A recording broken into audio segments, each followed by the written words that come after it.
Third guest so far, one of my favorite human beings in the world. I've known this kid since he was a 15-year-old, I believe, at Mission Viejo High School. Now he is a QB at Tulane, a prior MAC All-American Freshman Player of the Year, played his one of his first games in a 92,000 to 100,000 person stadium at Georgia.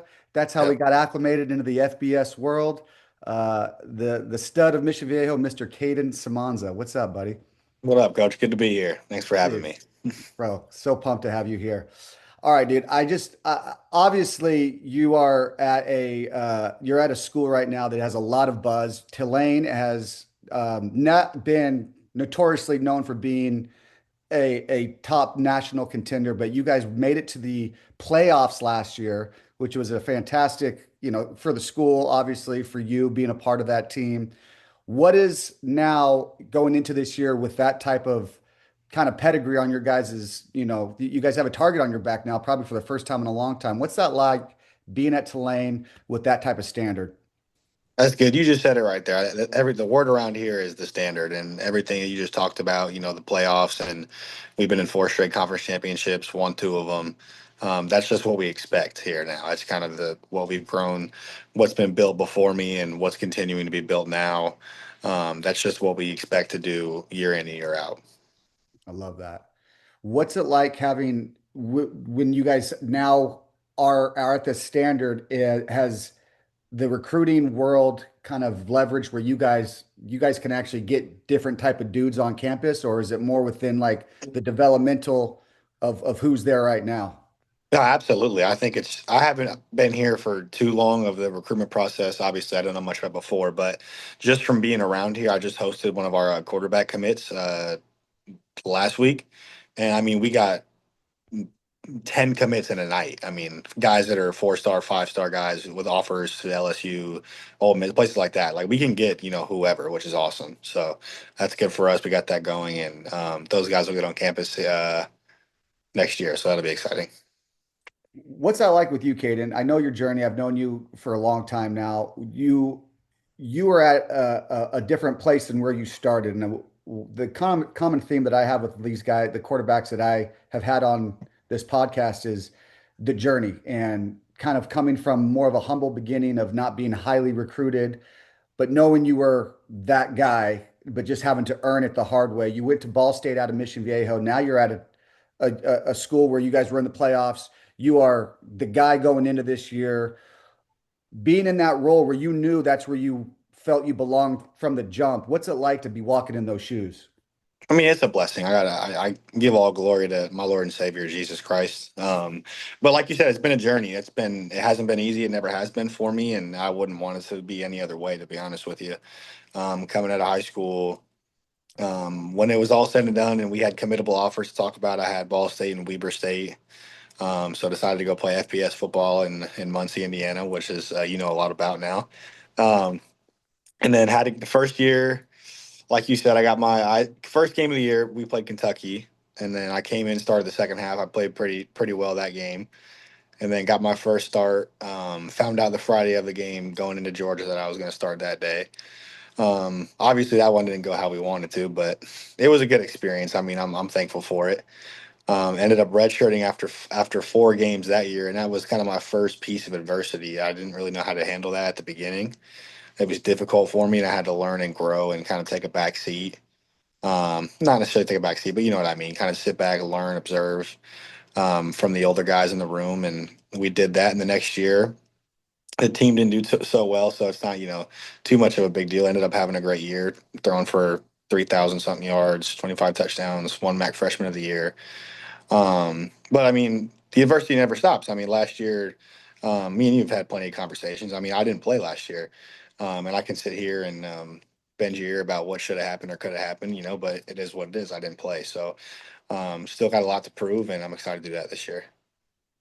You talked about, you know, walking into that situation with getting ready for Georgia week where you get your starting nod and not maybe feeling ready for it. But I tell all my guys now, Caden, like even if you aren't ready for it, the experience itself will pay dividends. And Correct. Yeah. being able to get kind of baptized by fire is so important when you're young, especially in today's climate as a quarterback in college, because you may not even get that opportunity to get baptized under fire. You know what Right. I mean? Like what I love what Ball State did for you, and I know Ball State, no shade at Ball State, but no one No, wakes I up as got a nothing kid, but good things to say you about know. those guys. You know what I But mean? you looked at Ball State as a vehicle. It's like I'm going to get my chance to get on the field as early as possible, and you Yeah. did, Right.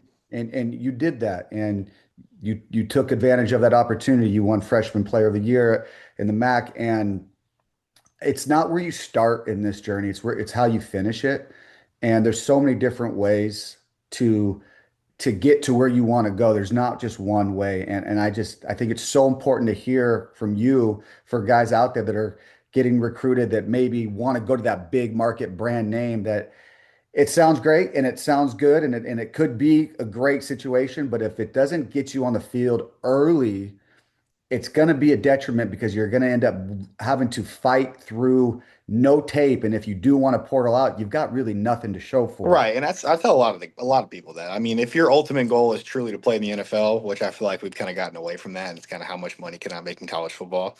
Um, you're not going to be able to go if you don't play anywhere. You're going to have to get years of tape on film, and you're going to have to put in a lot of work doing that. It's not going to be a some guys play for 1 year if they got the attribute. You know what I mean? Some guys do that, but that's not something to bank on if you're going to go sit for 4 years and then maybe play your fifth year and maybe you go to the NFL, maybe you don't. You know what I mean? You give yourself the best opportunity by getting on the field and playing the most snaps you can. 100%. You're at Mission Viejo. You were coached by one of my favorite guys, Chad Johnson. And Chad said you're one of the smartest players he's ever had. You were a 3-year starter there. You played the top of the top, the Boscos and those schools out there. Would you say you were as prepared as you possibly could going into the FBS because of Mission Viejo, or was it a huge learning curve from there? Like, where was the gap from? No, I think what Coach Jad did with us was incredible. I was completely ready from a mental perspective of the game to go in there and compete for the job, which I was at the time. It didn't feel like the game was a super big jump to how fast it was moving. I was able to keep up, just fine, and ended up, like I said, so, starting the first 4 games of the year. So, if it wasn't for him, if I didn't have a coach like that, that wouldn't have been the case. I've seen plenty of guys, and it's no shade to some of these guys, but they just don't know any better. You know what I mean? I had the opportunity to be under a great coach who probably can coach in college. You know what I mean? So, that was a blessing. I still chop it up with Chad all the time. I mean, that's my guy. So. What did Chad do that think was the thing that got you the most prepared? We ran, a real offense. We did a lot of things. He had me making protection checks, checking plays, really breaking down, defensive IDs, just stuff like that. That I feel like a lot of guys don't really learn at a young age, like I did. Leaving, would you say that if you are leaving high school, are you super behind if you are not identifying protections and the D line and understanding alignment? I wouldn't say you're super behind, but if your goal is to start, like if you want to go start early, that's something that you got to catch up on for sure. I think that's something you got to know, especially for undersized guys like me. Every advantage that we can get to help us, succeed on the field is something that we got to take. Absolutely. Where do you feel you get your just grit? You're 5'11, you're playing at a very high level. You've never been a big guy, right? You're used to playing in your shoes. Right. What are some of the is there little tricks to the trade that you've figured out, or you just know your scope being your size? It's always been me. I don't know any other way to do it. You know what I mean? But it's like you said, like how I've become who I am is just through all the adversity that I've been through. Dealing with that, playing football. I've been playing football for a while now. You know what I mean? So, my journey's been has been different, like we've talked about in this little sit down. But just through all the trials and tribulations, I've figured out, how to do it my way, and I like doing it like that. Where's your passion level now? Higher, lower, in between for the game of football? Higher than ever, coach. I'm ready to go. Really? Yeah. Yeah. You Especially freaking after a year like last year, dealing with one of those adversity parts of the whole journey. Man, I haven't played a football game in a year. I'm fucking, excuse my language, I'm dying to get out there. I know you are. I know you are. Has there ever been a year since you've ever played football where you've taken a back seat and just not seen the field for? No, that was by far the most difficult part of my playing career was last year, and just a lot about how it went down. And you know a lot about it, but once again, I'm not sitting here to say nothing bad about other people. It was a difficult time for me. It took me a while to learn how to deal with that kind of situation. Um, it took me a couple months. I mean, I was kind of a baby about it for a little bit, if I'm going to be quite honest about it. You know what I mean? So just learning to deal with adversity a little bit better. And here we are today. So I'm back in the battle. I'm looking forward to this year. It should be a good one. I want to talk a little bit about that because I think, especially in Los Angeles, where there's so much talent, and you guys are told that you're the greatest and that you're, the best in your rankings and blah blah blah.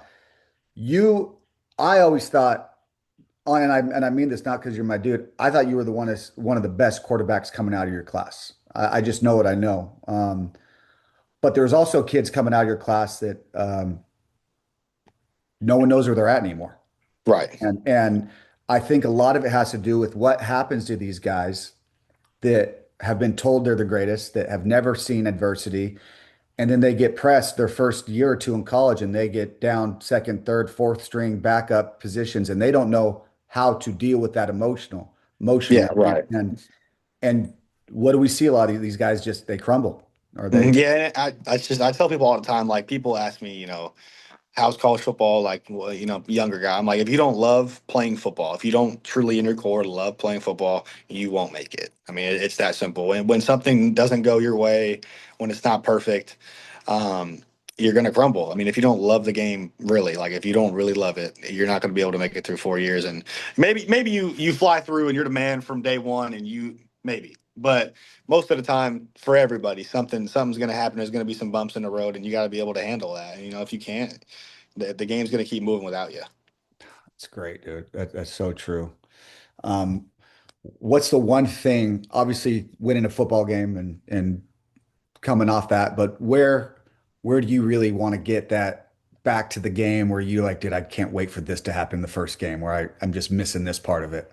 Oh, I just can't wait to feel it all again. I can't wait to get out there. Everyone asks me what game are you most excited about? The first one, and then after that, it's going to be the second one, and then it's going to be the third one, and we're going to keep chopping away. I just want to play football again, Coach. Oh, dude. All right, give me your first three games. What's the schedule? We got Duke at Duke, and then we play South Alabama at home, and then we play Kansas State at Kansas State. That's a row right there. Let's do it. There's some dudes right there, man. Yeah, it's going to be fun ones. Let's go. Okay. Your bro, Cash, love the kid. He is a receiver at Tulane. He's living with you. That kid is some of the greatest flow since I can remember. And I don't know if he still has it, but man, I'd loved him coming out and catching for you when we would work. And he had the surfer sunshine hair. Does he still have the hair? A little bit. He don't got the full fledged. A lot of people don't know about the full fledged Cash hair down his back, but he's still got some flow left in him. Good, man. How's he liking it out there? He's good. He likes it a lot. He meshes great with the guys, and he had a great spring. I mean, obviously, I don't know how many guys out there I play with their little brother in college football. It's a blessing to be where we're at. But I feel like a lot of people can be like, oh, he's here because his brother's here. But I mean, the kid's a real football player, and everyone's starting to find out. You know what I mean? Like he had a fantastic spring. And they joke all the time whenever he gets in with me. Oh, we know 8-4 is getting the ball. He's in the game with Kadin. So, but he's been doing awesome. Putting on some pounds, getting faster, getting stronger, and just doing what he does on the field out there as a receiver. So it's good to see. I love that, man. Who do you compare your game to? My favorite quarterback's Baker Mayfield. I see a lot of that in myself. I don't necessarily try to model my game after one specific person, but I try to learn as much as I can from as many people as I can. But I think if I had to put it down to one person, it'd be him.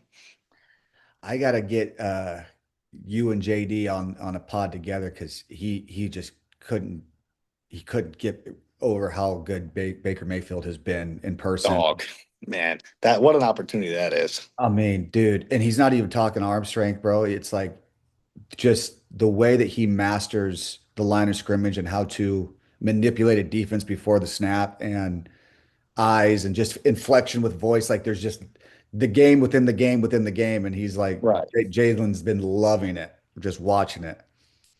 That's awesome. I mean, I feel like too, like, I mean, I'm not the first overall pick in the draft quite yet, you know what I mean? But I feel like also our journeys have been kind of, somewhat similar with dealing with how we've gone through things and being at one place and having to go to another place and things not working out. And then he's on the up and up now. So I just got to follow right behind him and do that myself. Heck yeah. Heck no, man. And I think that he's going to do great. Like I think Yeah. Right. he's drinking through a fire hose right now, but he's doing great. He's doing great. All right, give me two things you would impart some gold nugget wisdom to a high school kid going through the recruiting process, going through the quarterback journey at this stage.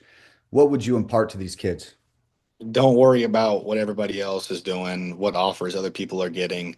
Like we talked about earlier, I had two committable offers when it came down to it. And I'm not one to talk about myself, but I'm a pretty damn good football player. And I had two offers, and some guys only get one, and that's all you need. You can't go to 50 schools. You can only go to one, and you got to go to one that fits you and the right opportunity, and one that's going to get you on the field. So at the end of the day, find that one school that really wants you. Don't just go for money, and you'll end up having a good career if that's what you end up doing. And secondly, about the money, it's awesome that we're getting paid now, but I've seen a lot of guys, go different places for just, I mean, not just for money. They think, they get told one thing and, other things happen, but you got to make sure you're walking into the right situation. Because at the end of the day, like I said, when you get to those bigger schools, they got a ton of money, so they can pay top down a lot more than you might make in another school. But at the end of the day, if the end goal is the NFL, you got to make sure you're on the field, like we were talking about earlier. Absolutely. You said don't compare to other guys. That's the third time I've asked that question. That's the third same answer, and it's Yeah, I mean, it's just there's so much going on around you. I caught myself in it for sure when I was young, coming up in high school. And then you realize, like, dude, hey, who cares where these five stars are going? We'll see who's at the top when this thing's all said and done. You know what I mean? So just amen. put your head down, go to work, and I think if you do that and you love where you're at, and you'll look up and you'll like the result. Amen. Amen. Dude, I love that. I appreciate the time, buddy. This Of is, course, Coach. Anytime. That was awesome. dude, I love kicking it with you, man. I wish I could be downtown or uptown. We got to get you to one this year, Coach, for Oh, sure. don't worry about that, bro. I'll be there, man. I think first home game is Duke. No, South Alabama. First home game, South Yeah, Alabama. Okay. What's second home game? Southern Miss. Really? Yeah, That's where I first met Coach Hall. really. He was So at that would have Southern been. Miss. Did you meet him there last year? Or No, was it, or 2 years no. ago? 2 years Two ago? years. Well, I Yeah, met him like 4 years ago, but I know he had been there. yeah. Um, That was but his last head job. Was at Southern Miss. he was at Southern Miss, and I met him back in the day. And then obviously he's with you guys now, but that's where he was at. And He's the man. He really is. He's the man. dude, he's always been great. I mean, it's random California coach hitting him up like, "Hey man, I got a guy for you," and he's like, "Where are you at?" I'm like, "Dude, don't worry about it. Don't worry, just look at him, dude." And he's always had the phone open for me, and he's a Man, big talk fan. about a football guy. That's a football guy right there. That guy loves the game. Really, Oh man, like I've never seen. I mean, I've been around some great coaches. I mean, that's a football guy to his core right there. really. Yeah, X's and O's like dialed in and all all that. that kind of stuff. He's everything he's about is football. It's awesome. That's dope, dude. Good man. Um, bro, you're the best. Appreciate you.